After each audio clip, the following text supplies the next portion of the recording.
و حضرت میگوید که مولوی جنونی را خدا رحمت کرد در نظم می‌درآرد، چی میگوید در باب عمل؟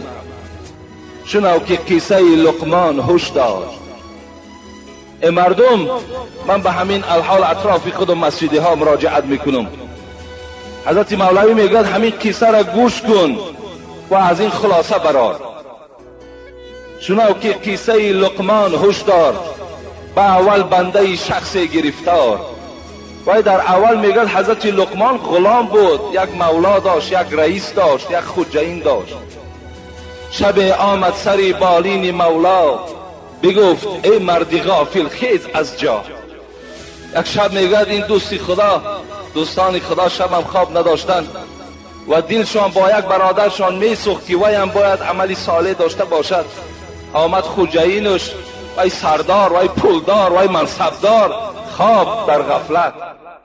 آمد بیدارش کرد، ای مردی غافل خیز از جا خیز. بهر چی خیزم؟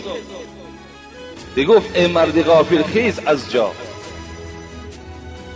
بهشت خواهان چنین غافل نخوابند.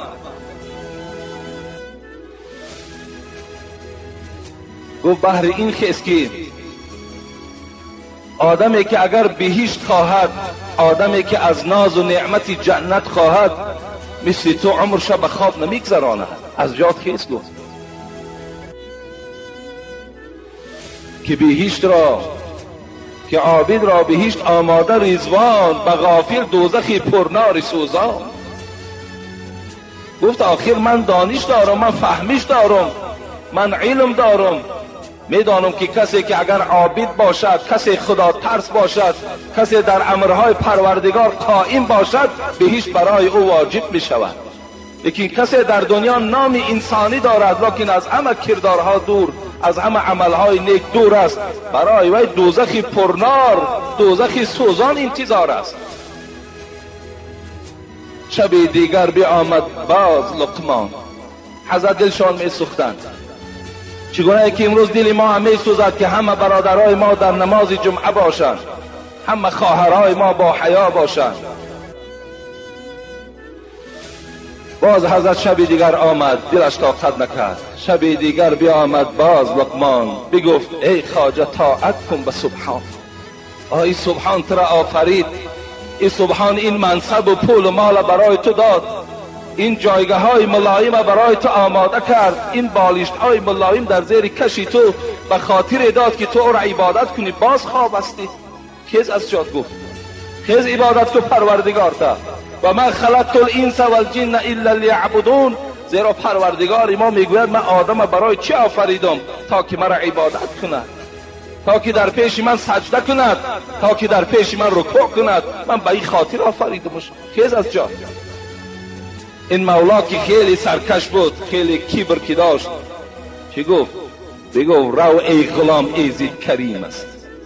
او گفت غلام هستی تو؟ گفت تو اگر عقل فراست می داشتی خدا تو را غلام من میکرد. رو گفت تو غلام هستی؟ گفت این پروردگار یک پروردگاری هست که رحیم است. گفت کریم است. گفت چگونه که امروز بعضی از بندگان خدا هم این شعار در زبانشان دارد، ای خدا لک بخش است، خدا می بخشد.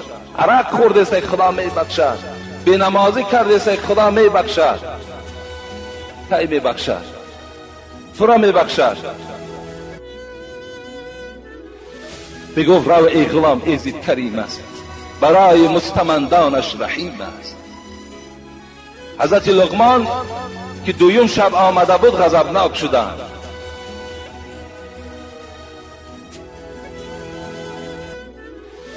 بگفت لقمان با طرف خجینش ناترسیده، با طرف راهبرش ناترسیده گفت امروز شاید بعضی از شخصای وجود داشته باشد که اگر در زیر دست های داشته باشد که از حساب او زندگی کنند، شاید دلاوری نشوند که وی به طاعت پروردگار دعوت کنند.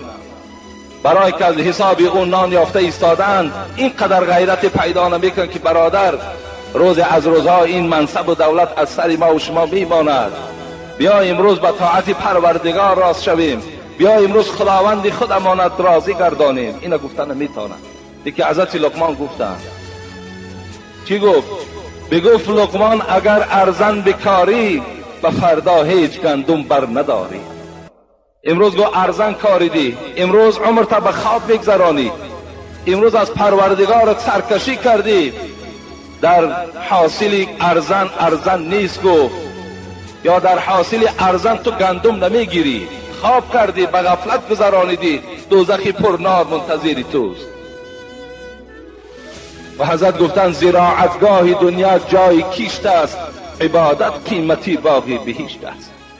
گفتن این دنیا در پروردگار ما را فرستاد و گفت پیغمبر خدا که از دنیا مزرع الاخره، دنیا زراعتگاه است، اینجا هر چی که کاریدی حاصلش در قیامت میبرداری، حاصلش در قبر میبرداری. در اینجا کار، در آنجا نخل بردار، اینجا بکار، اونجا حاصلش میگیری. زراعتگاه دنیا جای کیشت است، عبادت قیمتی باقی بهشت است. امید رحمتش آرنده باشی، ز قهرش هم مگر ترسنده باشی. رحیم است ولی قهار هم هست، کریم است از غضب جبار هم هست. که عبد خائفش اندر امان است، سزای قهر ناترسندگان است. اون حضرت گفتند از عذاب پروردگار کسی نجات می‌یابد که اگر خوفی او را داشته باشد، از قبر از روز قیامت او میترسیدگی باشد.